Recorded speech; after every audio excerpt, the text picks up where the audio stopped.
Alam mo, nagulat talaga ako. Tungkol saan? Anong ibig mong sabihin? Seryoso ka ba? Gagamit ako ng 10 araw ng bakasyon pagkatapos ng mga holiday. Nasabi ko na sa boss natin, kaya pwede bang ipasa mo yung form ng bakasyon na pinadala ko sa'yo? Tinawagan mo ako bigla noong holidays. At sinabing gagamitin mo na rin sa wakas ang mga araw ng bakasyon na sinasabi ko sa iyong gamitin. At dagdag pa roon, pinadalhan mo ako ng isang kahon ng mangga mula sa iyong biyahe sa pamamagitan ng express delivery. Mahirap kang basahin, pero ano, may maganda bang nangyari? Hindi pa kita nakitang ngumiti ng ganyan. Wala ito.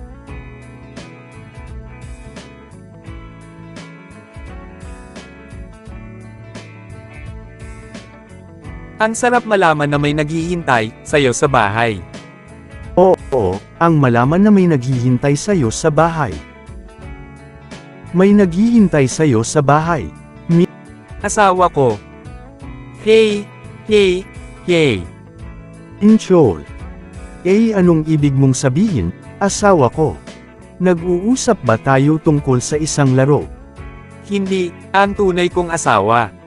Nagpakasal ako noong nakaraang linggo. Gusto mo bang makita ang mga litrato? Ano? Si sino? Ginawa ang ano kasama sino? Hahaha, nagpakasal si Minchol. Congrats, pare. Nagdala ako ng mga souvenir para sa lahat, kaya, hahaha, ano, ang bait naman. Nakikita ko, ang pag-aasawa ay nakagawa na ng bagong lalaki sa'yo. Dapat inimbito nyo kami sa kasal.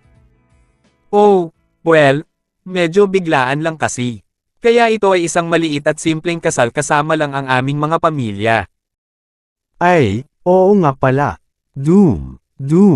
Kailangan ko pa ring tapusin yung code na galing kahapon, hindi ba? Okay. Hindi ng deadline, pero, Doom. Desidido akong tapusin ang lahat ngayon. Sangyu, pwede ba tayong mag-usap sandali? Tama na.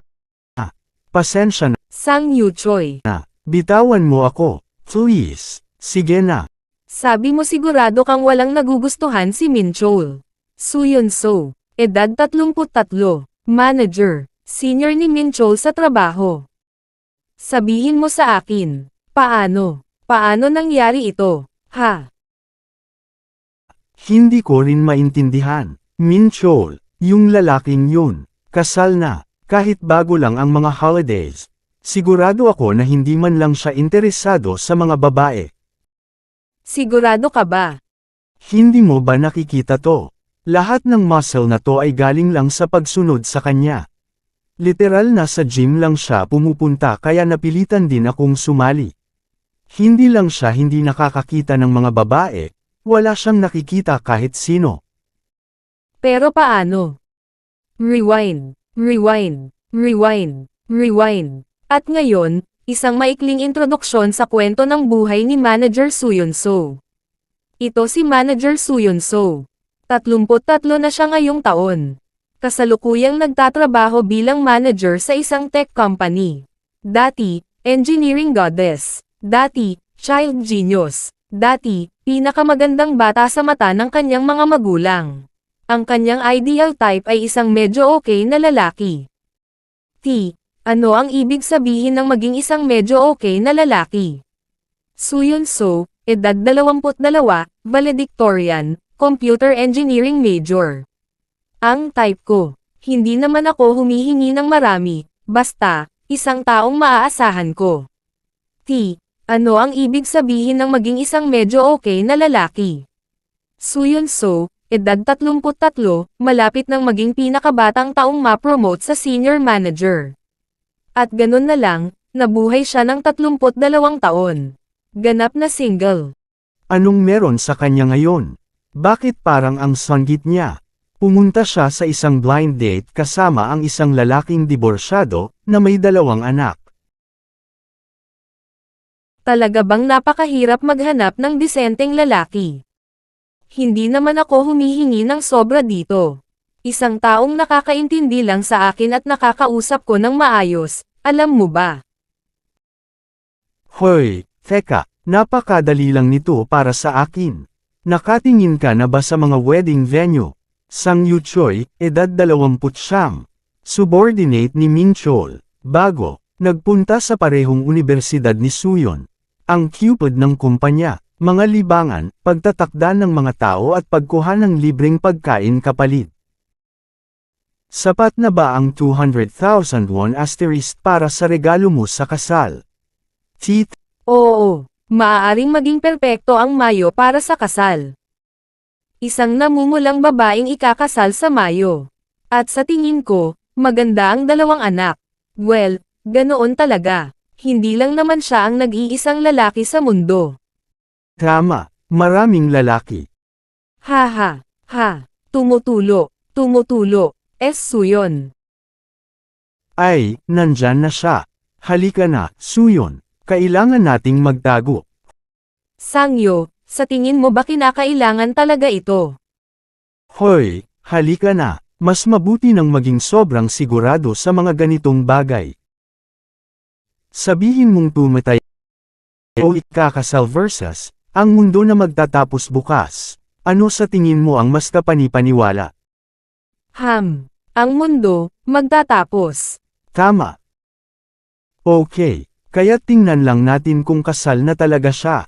Teka, Sangyo, hindi basta-basta tayo makakapasok. Ha, naghi siya sa isang babae. Siya ba ang pinakasalan niya? Ano? Saan? Anong klaseng babae ang pinakasalan ni Min Chol? Nandito na ako. Anong problema? Gusto mong malaman kung anong problema? Sangyu, asawa ba talaga yan ni Min Chol? Ganyang klaseng babae pala ang gusto niya. Tigil, kumapit ka lang. Pakinggan natin ang pinag-uusapan nila. Bakit ngayon ka lang umuwi? Nag-aaway ba sila? Gabi na ba? Anong oras na ba? Diretso na akong umuwi pagkatapos mag-ehersisyo. Alas 8:20. Ibig kong sabihin, hindi ka naman talaga late pero, dapat tumawag ka man lang sana kung may late ka. Para hindi na kita kailangang hintayin para kumain ng hapunan. Tama. Hinihintay mo ba akong maghapunan kasama ka? Ipinagpalagay ko lang na ayaw mo na akong kasabay kumain pagkatapos ng nangyari noong agahan. Paano? Ba? Iyan. Pareho ba ito? Hindi ba't sentido kung maragan ako? Kung mayroon kang mas maraming trabaho o kung may late ka. Wow! Talagang may pagkaminayta ng ulo ng asawa niya. Talaga bang kasal na silang dalawa? Akala ko hindi mo gusto kapag tumatawag ako. Ano? Kaya sinubukan kong huwag masyadong tumawag sa'yo hanggat maaari. Kailan ko sinabi yan? Kailan? Ikalimang baitang. Ano? Ikalimang baitang, sa elementarya. Noong wala pa kaming cellphone, kaya kailangan naming tumawag sa telepono sa bahay. Oo.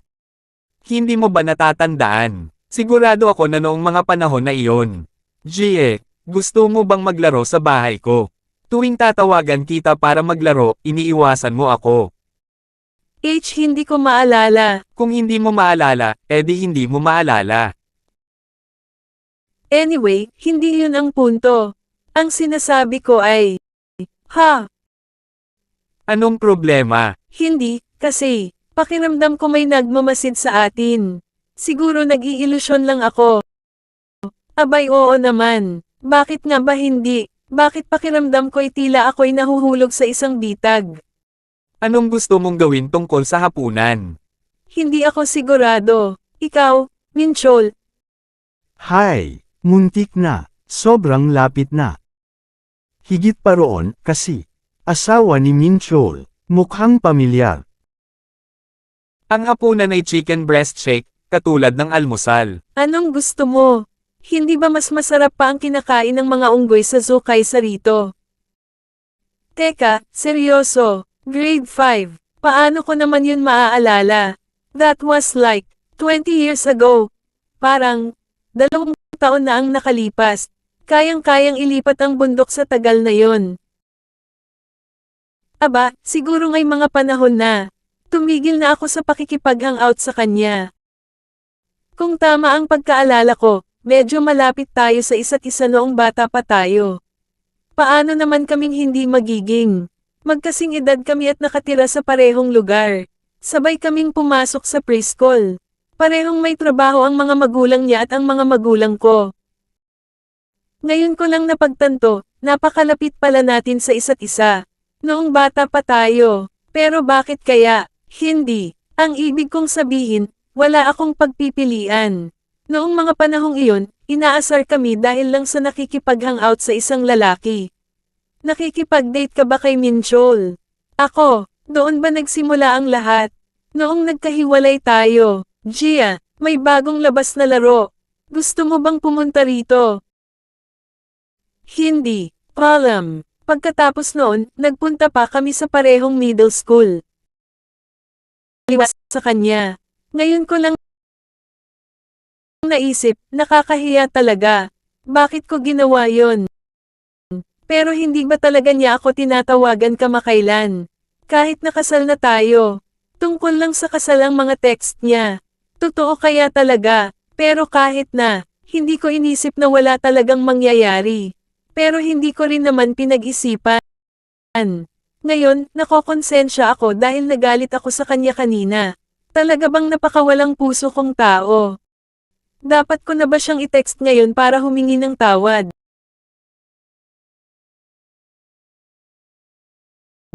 Ha, tignan mo tong punk na to. Paano niya nalaman na ito ang paborito kong pagkain? Minchol Jin, Yummy Chicken Fit, Flaming Hot Chicken Fit Set, masarap na paa ng manok, set ng paa ng manok na maanghang. Hoy, Minchol Jin. Hoy, hoy. Akala ko ba ikaw yung nagsabi na hindi tayo dapat basta-basta pumasok sa kwarto ng isa't isa? Ay, oo nga pala. Tok tok, excuse me, masaya ka na. Ikalimang klausula ng ating kontrata. Kung may problema, mag-uusap tayo. Kung may problema, pag-usapan muna natin. May problema ako, kaya pag-usapan natin. Walang tutol, di ba?